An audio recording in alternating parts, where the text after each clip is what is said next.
In today's video, I'm going to teach you how to add tags in ClickUp. Tags are a quick, flexible way to label work so you can group similar tasks, filter views, and spot priorities at a glance.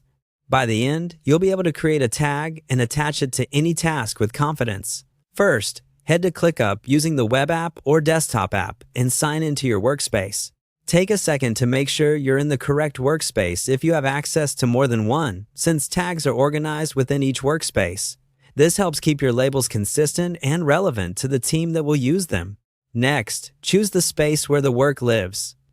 Spaces are the top-level containers for your projects and processes in ClickUp. Selecting the right space ensures that the tag you create is available in the context where you actually need it. If your organization uses folder and list structures, you can navigate there now. But don't worry, adding a tag works the same way from any task. Open any task you want from the list view. The list view gives you a straightforward, table-like layout that makes it easy to spot and open the exact task you're working on.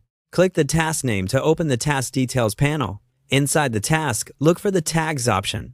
Depending on your layout, you'll usually find it near the top area of the task, alongside fields like assignees, priority, and due date. Click on Tags to open the tag selector.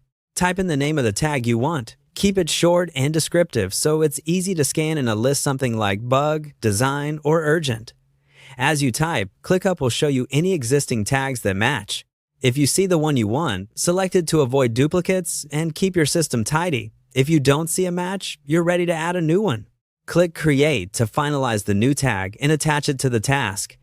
If you're prompted to choose a color, pick one that aligns with your team's conventions so it stands out consistently across your views.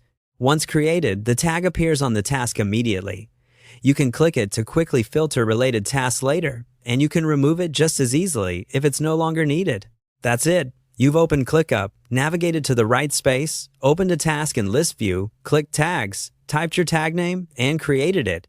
Use tags thoughtfully to power filters, save clean views, and make reporting easier for everyone on your team. Thanks for watching, and now you know how to add tags in ClickUp.